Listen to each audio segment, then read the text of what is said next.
21 masterclasses in new consciousness, new ways of thinking, being and doing for the new you.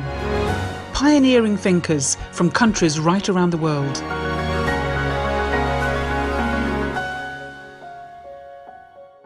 Hello, Om Shanti, and welcome to today's masterclass, one of 21 masterclasses in new consciousness, a whole series looking at new ways of thinking, of being and of doing in today's rapidly changing world.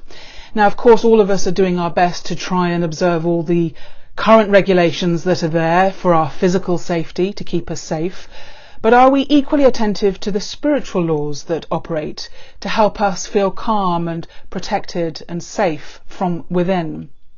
Well, one of the consequences of the coronavirus lockdown is that we've all of us had more time to sit with ourselves, to sit with our own thoughts. And whether that has been a stressful and distressing experience for you, or whether it's actually been a positive experience, one thing is for certain, and that is that questions will have come up for you. Questions about maybe how you used to live your life before the lockdown, maybe questions around how you want to change your life going forwards. And some people may have had questions arising as to who they are when they sit with themselves, or possibly even around what is it that we experience when we sit in quiet contemplation. There's very often a sense of there being a beautiful and profound experience that feels like it's part of us in some way, but also feels like it's something other, like we're tapping into some other kind of energy source. And that's our theme for today. We're looking at the real support, the eternal source. Now, all of our speakers in this series are students and teachers of the Brahma Kumaris World Spiritual University. And as that name suggests, it's a university for the spirit. It's a place for learning about the self, for understanding the soul. It's an organization that has teaching centers in over 110 countries right across the world and has an active presence in even more countries than that. It was founded in India in 1936 when a series of visions and teachings came through, kind of almost from beyond, came through the original founder, Brahma Baba. And he decided quite early on that he was going to put women very much to the fore. And so the Brahma Kumaris is now the largest organization of its kind that is led by women. But the teachings that came through back in 1936 felt then and feel very much now as if they are relevant to this transitional phase that we're going through, this period of profound and rapid change. So today we're going to be taking a deep dive into the divine.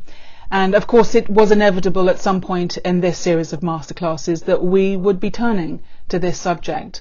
We've looked already at questions of the self, understanding the self, how to take ourselves into a beautiful experience so that we can really feel the original qualities of the self. We can feel that quality of peace, of love, of happiness, and maybe even of bliss. But research has consistently shown that people do admit to having a sense of something greater than themselves, that there is some power beyond themselves that they experience. And whether you call that the source of guidance, you might refer to it as a guardian angel, you might feel it to be maybe a spirit guide, you might see it as being some sort of eternal spirit or being that is there for you, guiding you, helping you feel protected. What exactly is that? So today we want to really look into that question and try and answer for ourselves what that means to us. And our guide on this journey is someone who has truly walked the path of creating new consciousness. His name is Charlie Hogg. He's from Five Docks in Sydney, Australia, where he is the national coordinator for the Brahma Kumaris, coordinating the work of over 40 centres throughout Australia. Charlie also travels extensively around the world. He's very much in demand as a speaker. He's been to over 80 countries now, sharing insights and wisdom from his own spiritual journey. And in fact, Charlie was one of the very first Westerners that encountered the Brahma Kumaris back in 1975, when he was off on his travels through Asia, through the Middle East and through Europe. And he ended up in London, and it was there that he met a real powerhouse of a yogi, a woman who had been involved with the Brahma Kumaris right from the very beginning back in 1936, 1937. Her name was Daddy Janki, and she went on to become the spiritual head of the Brahma Kumaris until she died in March 2020, not that long ago, at the age of 104. So Charlie, welcome so much to Masterclasses. Thank you for being with us. Thank you so much, Philippa. It's really lovely to be with you. Now, it must have been quite a strange encounter with Daddy Janki, because she hadn't left India before. It was her first time abroad. She hadn't really met Westerners. And on top of that, she had had sort of decades of being in silence and meditation. And then suddenly she comes across this, no doubt, sort of hairy hippie type who was asking her questions. What was that experience of meeting Daddy Janki like for you? You know, it's quite vivid in my mind because I had been traveling for a few years in Southeast Asia, in India, in the Middle East, in Africa.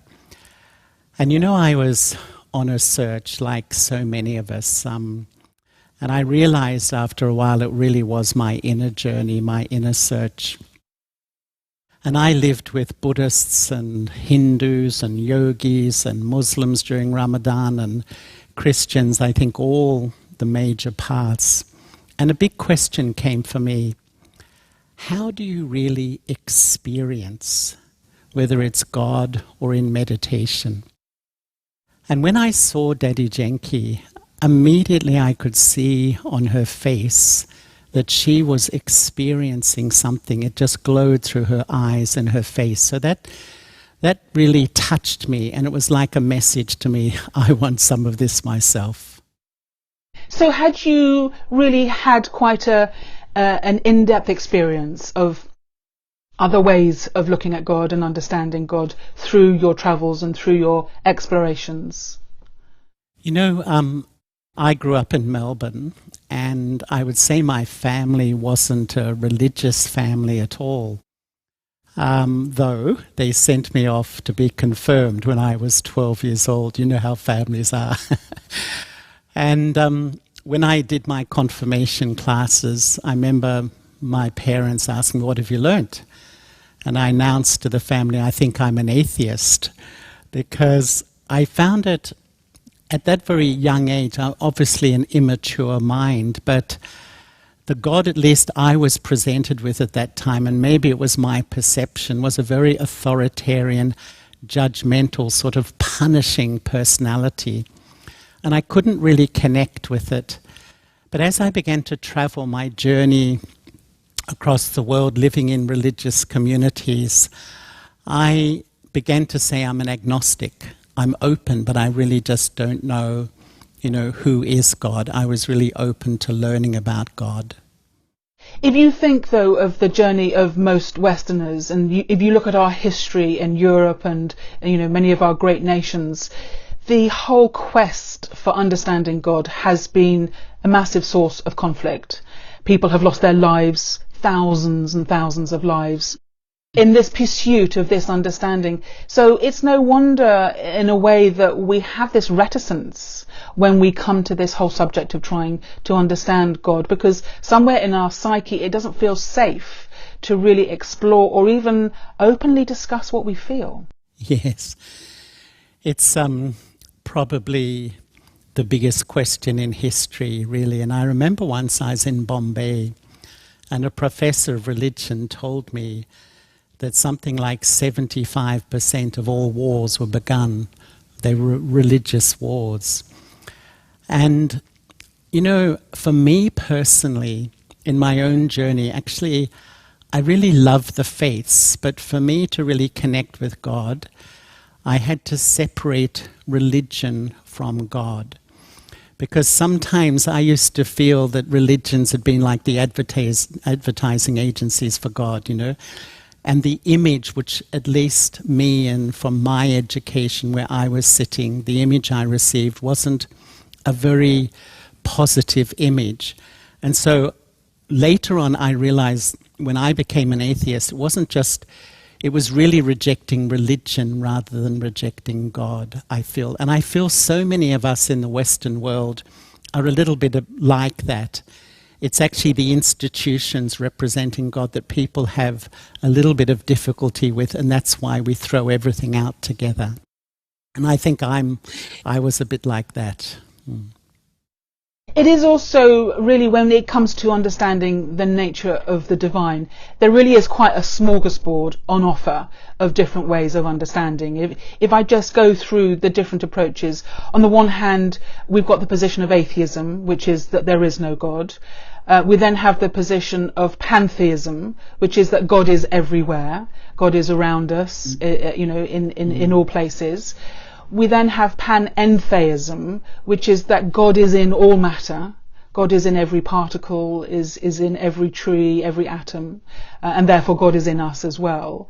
And then we have all the different ideas around monotheism, which is, around God being love, around God being light, around God being someone who is all knowledgeable, who can kind of cast thunderbolts and make things happen and intervene in human activity. So how would you advise someone who is really questioning and wanting to explore and discover this? How do you navigate through all of these very different ways of seeing God? What's a good place to start? I think each one of us is on our own journey, and perhaps my own experience is fairly typical in one sense, that I began as an atheist. As I travelled, I became an agnostic. I was really open, but definitely confused by everything. And it was really when I reached London that I really wanted to meditate. I really wanted to practice something. And in my meditation, I had an experience. And I had an incredible experience of connection with God, with the divine. And I felt just absorbed in a purity of love that I can't describe. And that was just such a unique experience for me. It just inspired me to explore more. And so I think you can only say that try to move through all the intellectual, gravity that seems to hold you down, so many ideas, and step into your own practice and try to experience God for yourself. Because when I was able to do that, it really motivated me to go deeper and deeper and explore this relationship. But how did you know that what you were experiencing was the divine and not just an aspect of your own higher consciousness, or not just maybe a guardian angel or your mother or some relative who died who's looking down on you and giving you an experience? What was it about that made you really feel that you were connecting with the divine source? Yeah, it's a really lovely question, because I was offered two ideas to practice. One was to experiment with myself as an eternal soul, a minute spark of life energy that sits in the front of the brain. That's me, the permanent self, and I sit in the body, the temporary self. And I actually found that the more I could step back and withdraw, in a sense, from my temporary identity and step into my permanent self, and then look through the eye of the mind to meet the Supreme, there was such a sense of connection, a sense of relationship, a sense of belonging. And I suppose nothing I can't prove, but my experience of love was, I would say, the pinnacle experience of my life. This purity of union, which I feel is in the DNA of the human spirit. And I feel that we search for this even in our relationships with each other, which I did, like everybody.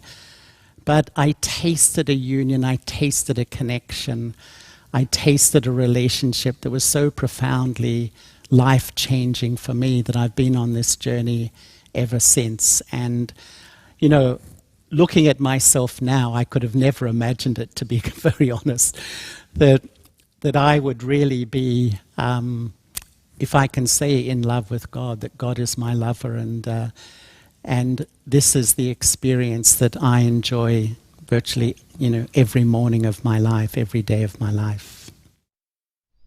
Would you say that it's almost a part of the process that you have to go through, where you almost have to act as if something were true?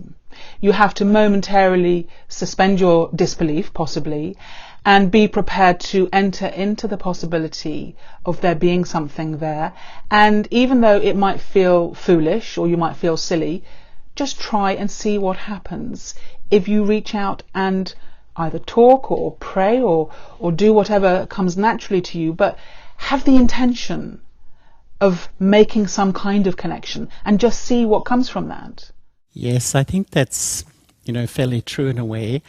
To me, there's like 3 steps. There's the knowing, the believing, and the experiencing.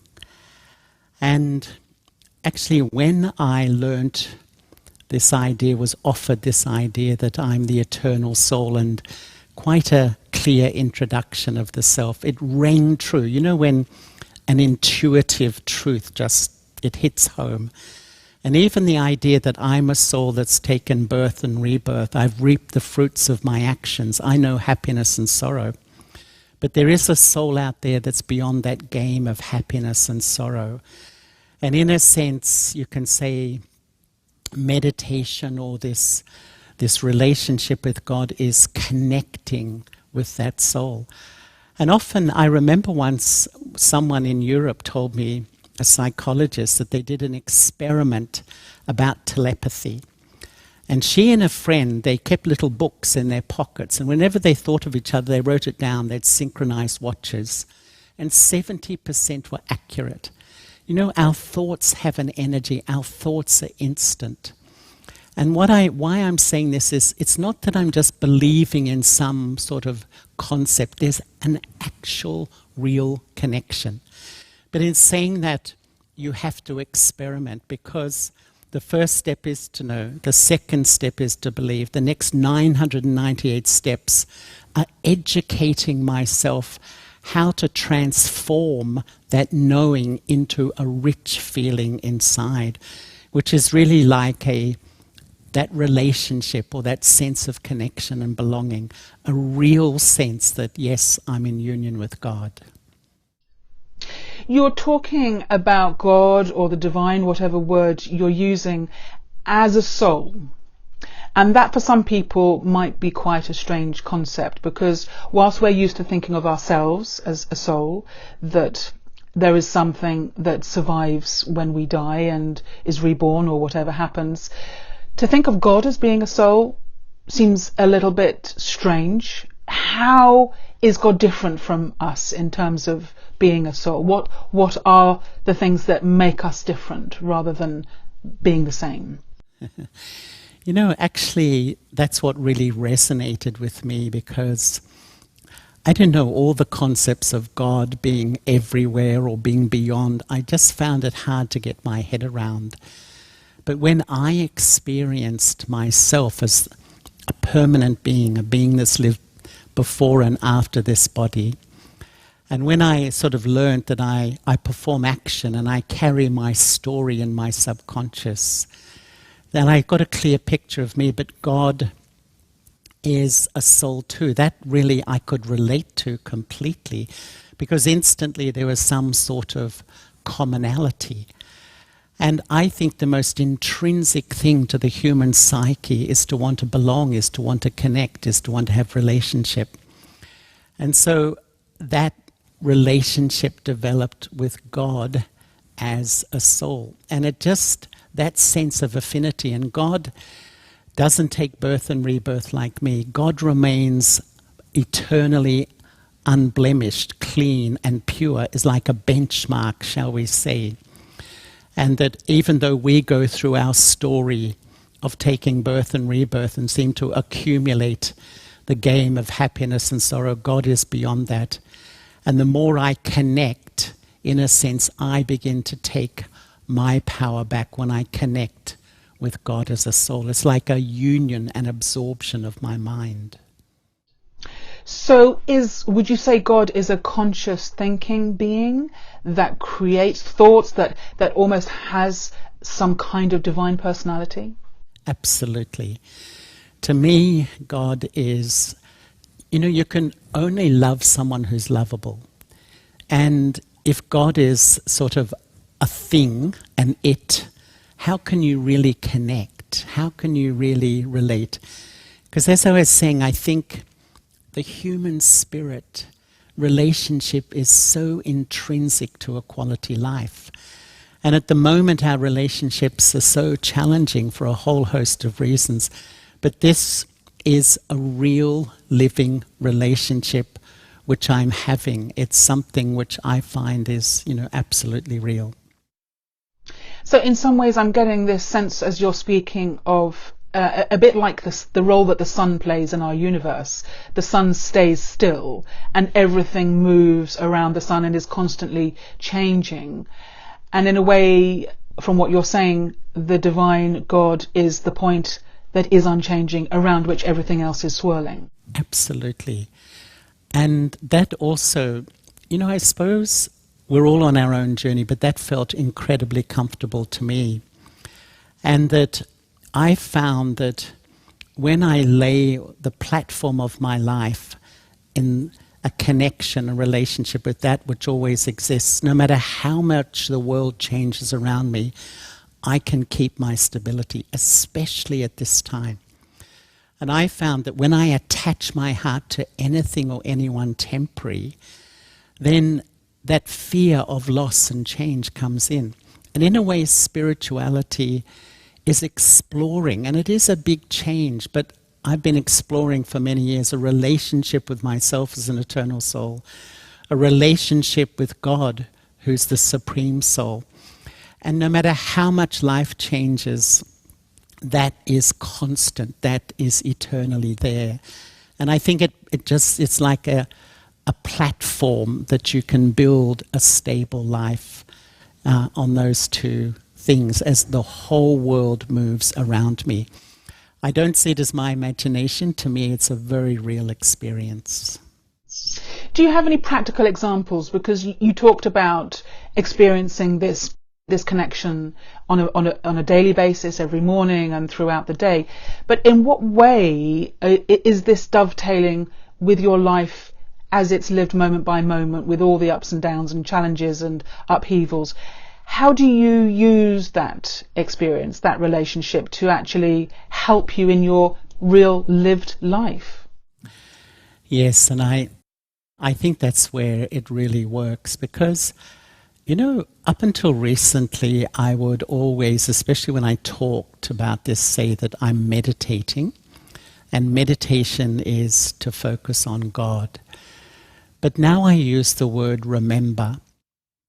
And why? Because sometimes I think even for a lot of us today, even meditation seems like hard work, coercing your mind into a position. But actually the most natural thing to human consciousness is to remember.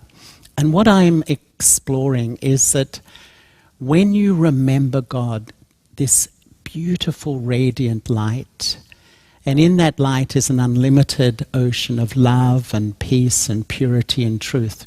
Once you connect, you're instantly influenced. And then you download, it's like you live stream that energy into the sacred space of your mind. And so as you go about your life, you carry these feelings. And in the same way, if you remember a family member, instantly you connect. And if the relationship's good, you feel good and you download into the sacred space of your mind good feelings. But if you're going through that conflict, that difficult relationship, you download a negative energy, an uncomfortable energy. And what I'm seeing is that constantly the subtle thread of my intellect keeps connecting with the past and people and situations. So I download this low vibration into my mind and I don't feel good.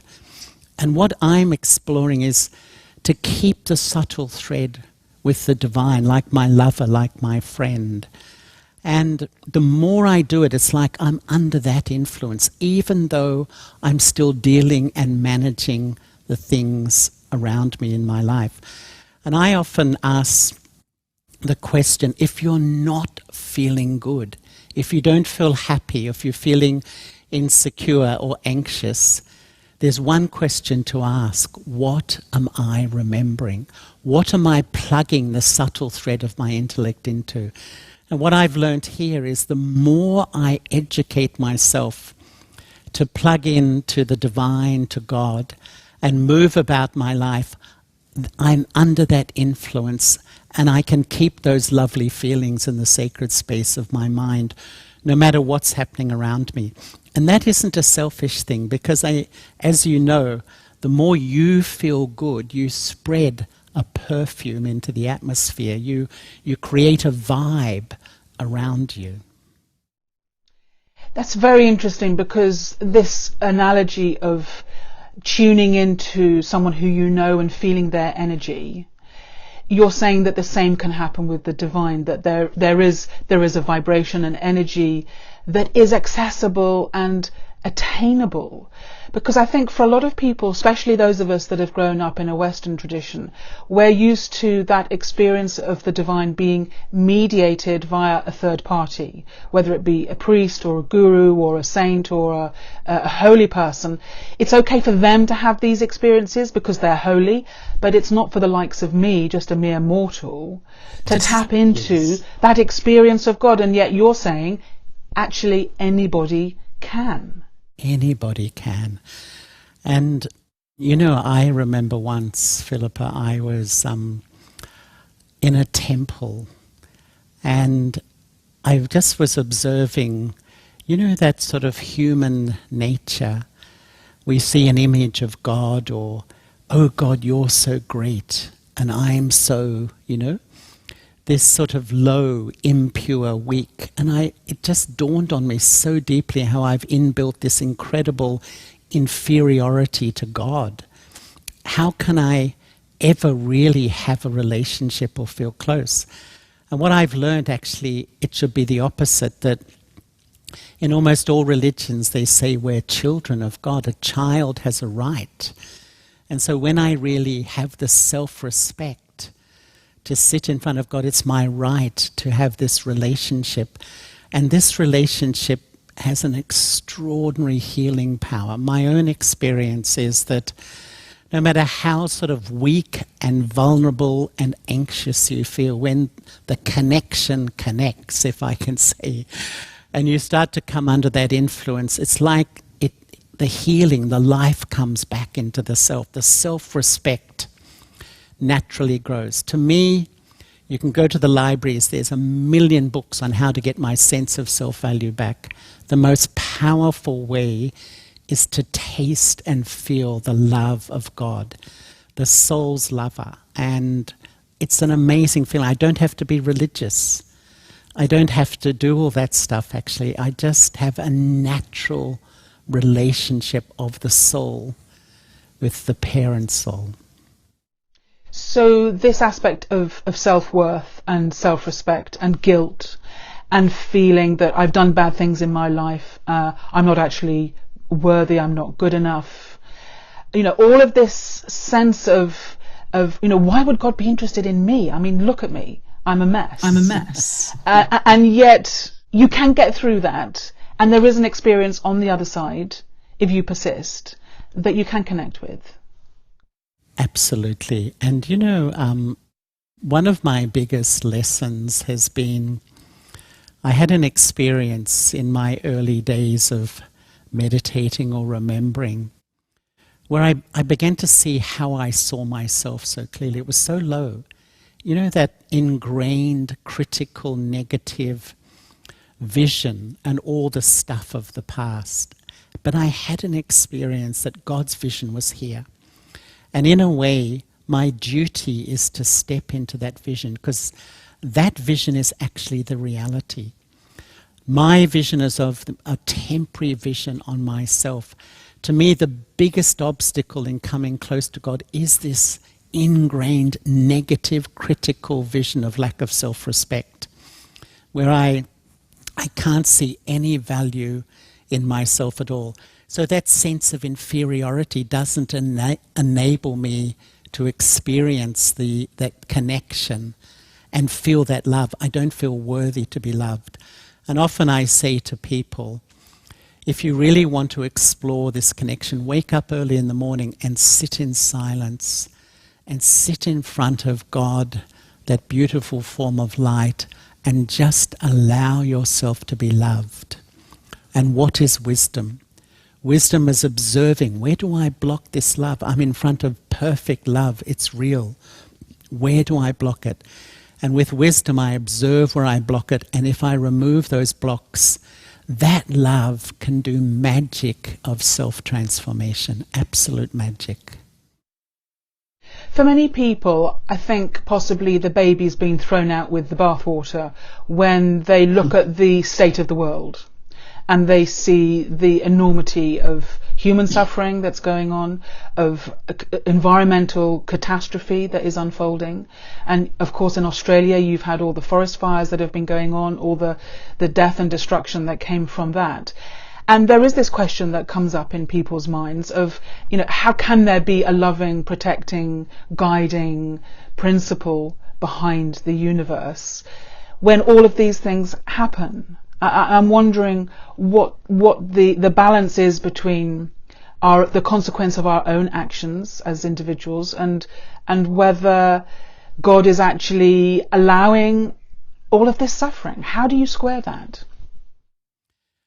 I think it's such a big question in so many people's minds.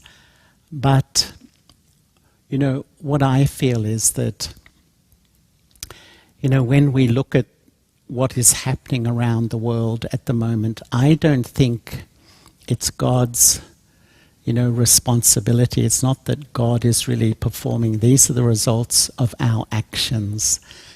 And I feel that, I am responsible for my actions. But I feel that really God's creation, if you can say, is the transformation of the human spirit. Because when the human spirit changes, I think that will influence everything. And my experience at the moment is that we're at this extraordinary confluence. One way you can put on a lens and see this destructive world that just seems to be careering into chaos and mayhem. On the other hand, wherever I've been in the world, and this can be, in New York or London or somewhere, or villages in Asia or Africa, there's groups of people coming together who are seeing that the world out there is a result of our world. And they're starting to take responsibility that when maybe I have a connection and I change me, I'm contributing to a better world. So to me, I've never sort of found the idea that God is responsible for what happens here. We perform actions, we reap the fruit of our actions. But if I remember God, that influences the seeds of my actions. Those thoughts become elevated. Thoughts are the seeds of actions. I start to be much kinder, much more loving to people around me and people who don't agree with me, people who have a different view. It's okay. I really bring my connection with God into my action. So if we extrapolate from what you're saying, this kind of breakdown that we're witnessing of so many structures within our societies, that we're striving and reaching out for something new that will rise up on the other side of all of this, that our experience of the divine and how we use that experience to change us, that in itself will bring about the change that our hearts are so longing to see. Absolutely.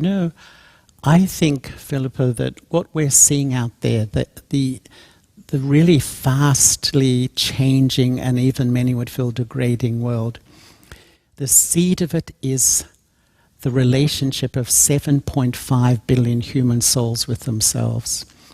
That relationship has become, unfortunately, so unhealthy. And so if the first relationship in life is so unhealthy, the way we treat ourselves, how will I treat others? How will I treat society? How will I treat the environment? Until that relationship is repaired, I think nothing is going to change out there.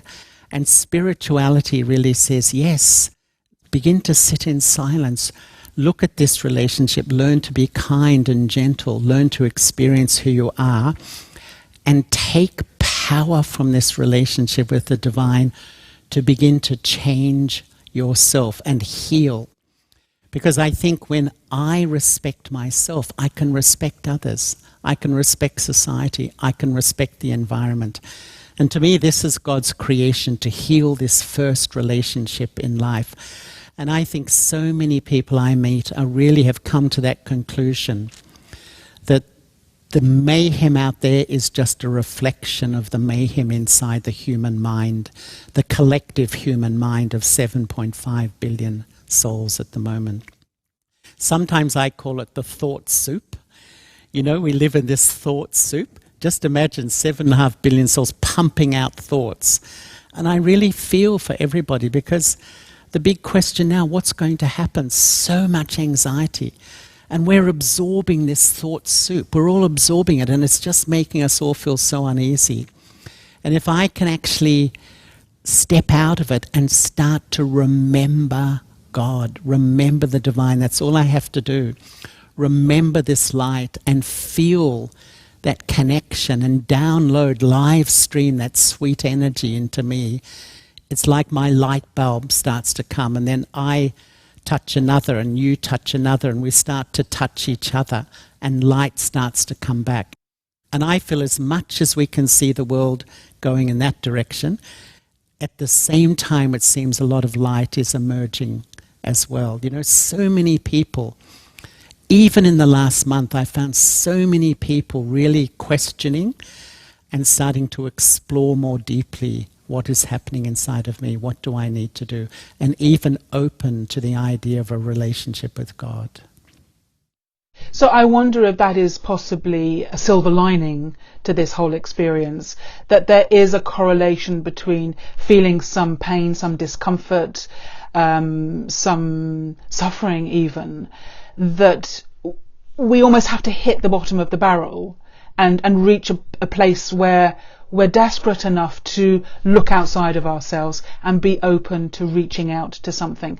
And I'm wondering if that could be a message for someone who's listening to this, who really feels like they are in a very dark place, that they have possibly lost their job, they've possibly lost loved ones, that somehow from this experience of loss and desperation, that can be a springboard. It's almost like a road bump that jolts you out of your everyday life, and you can use that experience to question and go more deeply than you might ever have done otherwise. You know, I think you expressed that so beautifully, because, you know, we're funny, we're creatures of habit. We're in this sort of incredibly routine sort of, you know, rat race, and so many times we question, you know, why am I involved in this? I want peace, I want silence. But now we're having the peace and silence. I think it's a bit scary in some ways, because the busyness, the distractions has a purpose. It stops me from looking deep. Who am I really? And what is really important in life? And it is a bit scary. It is a bit uncomfortable. But if I have the courage to sit with that question, I think, you know, if you explore your permanent self, the soul, and just open, you know, a relationship with God might not be my thing, but why not explore and see whether this might be a lifeline that out of this whole sort of drama happening in the world at the moment, the time of lockdown, I may explore a whole new way of seeing myself and a whole new lens on what is really important in life. So I think you put it beautifully. There's a silver lining in what is happening spiritually. But what is so interesting is that up until this point, it's been individuals who have been going through their individual grieving process or journey of loss, whether it be through, illness or bereavement or some personal loss. But what's happening at the moment is that it's a global phenomenon. It's happening in countries right around the world. And I wonder what you feel the consequence of this global experience might be going into the future. It's very hard to say, but I'm sure the world will be a different place. But I do feel so many people are really asking that big question, what is really important? And maybe to go in this silent time, this time of quiet, to go back to the basics. What is the purpose of life? And to me, to know who I am and to really build loving relationships with others and the divine. This is really what a quality of life is. And often we get so sidetracked with limited desires and so on. So I think there's a lot of benefit coming out of this scenario. How it will emerge into the future, it's anyone's guess at the moment. But my sense is it's going to become more and more unstable, our world. And so it's more and more important for us to develop some practice, to develop some sort of inner stability. And to me, inner stability is to know my permanent self and to know the divine. And when those two pieces of the jigsaw are there, they're solid. In my view, they're solid. And so as the world shakes, you can remain stable, and your stability will support so many people. Your stability just by being who you are. You don't even have to say anything. Just by being in your self-respect, experiencing who you are, and having that loving connection, it creates a vibration. And I feel that if, we can play that part into the future, I think it's a beautiful, beautiful part to play in life.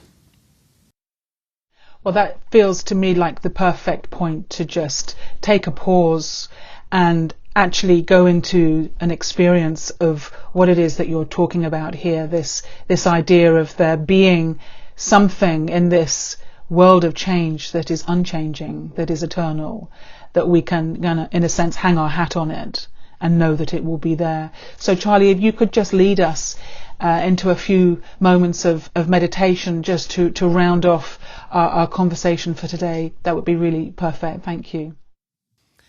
So I'd really love to thank you, Philippa. It's been so lovely talking to you, me sitting at night time in Sydney and you in the morning in London. But I'd really love to invite all those who are listening to, maybe put things down and sit quietly just for these few moments. And I'm just going to offer a few thoughts that may open me to the connection with the divine.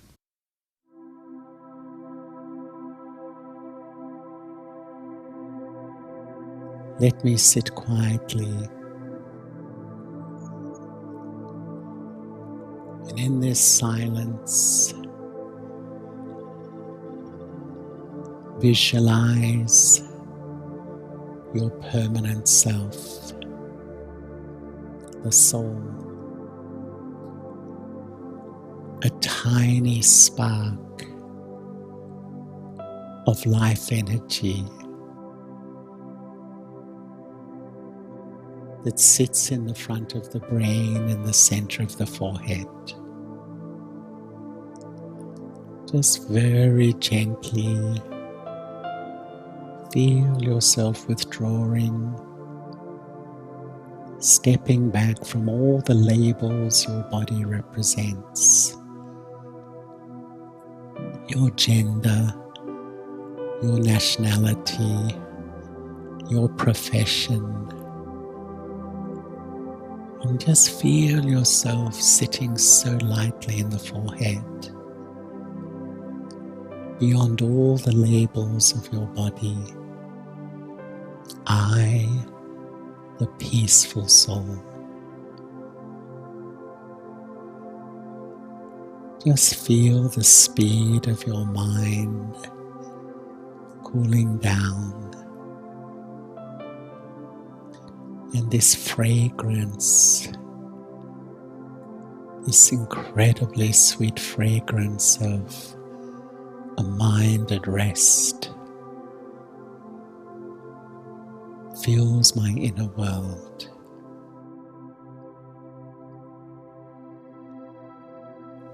And in this soul-conscious state, I come in front of the light of the divine. Through the eye of your mind,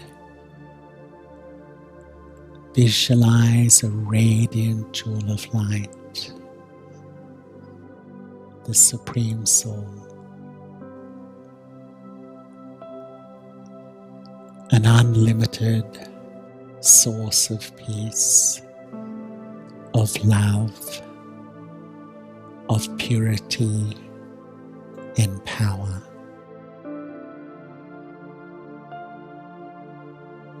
Just focus naturally towards this beautiful light.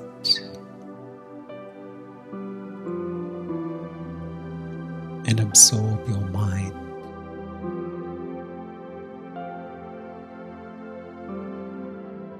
And allow yourself to be completely loved.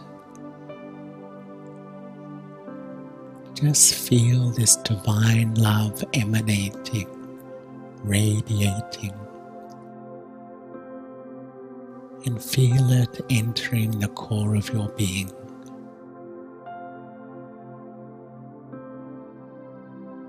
Become like a small child, so open.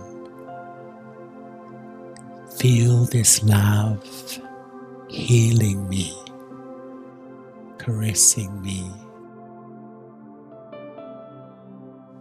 And the more I fill with this pure love, I feel so still, so silent. I feel full, I have what I need. And my mind feels like a sweet perfume of silence and love. And my mind radiates this to all my brothers and sisters in the world. My human family struggling with this present situation. This connection with the divine is only a thought away. At any moment, all I have to do is remember the radiant jewel, the ocean of love. And as soon as I connect, I come under that influence and everything is okay.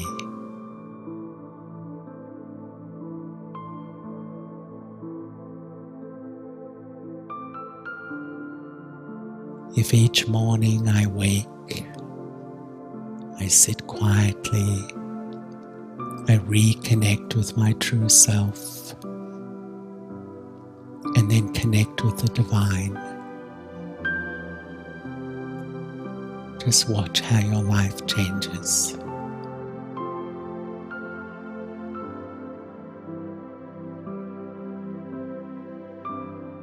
To do this regularly is an act of love for myself.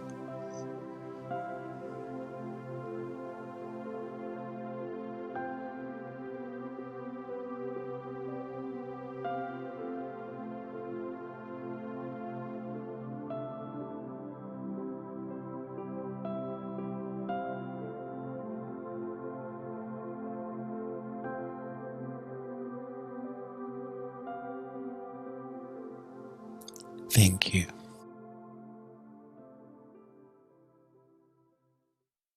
Thank you so much, Charlie. That was absolutely beautiful, and I love the thought that a feeling of connection with the divine is simply a thought away. And you have certainly given us so much to go away and think about. And I really hope that our conversation, our masterclass conversation today, will act as a catalyst to keep you thinking and keep exploring and keep experiencing what is possible when we have this intention that we actually want to open up and experience what is there and what is there for me in this time, in this difficult time for all of us, that perhaps there is a source of eternal power and strength in these difficult times. Charlie, I thank you so much for your time and wish you and all the work that you're doing in Australia all the best as we move forwards, and it would be lovely to connect with you again one day soon, but for now, thank you so much for being with us. Thank you so much, Philippa. It was a delight. Thank you. Wonderful. And thank you to you for tuning in and being part of this energy that we've created here today in today's masterclass. I really hope you've enjoyed it and that you'll join us again tomorrow as we take another deep dive into another one of our masterclasses in new consciousness. Until then, take care, look after yourself, keep safe, Om Shanti, and goodbye.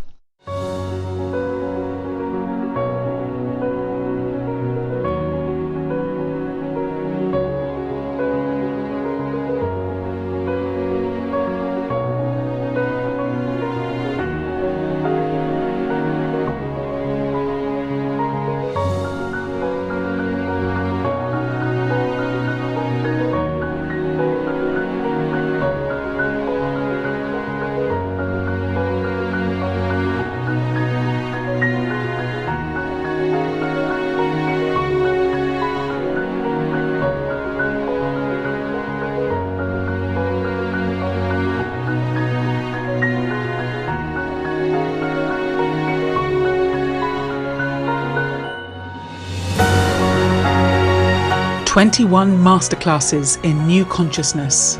New ways of thinking, being and doing for the new you." Pioneering thinkers from countries right around the world.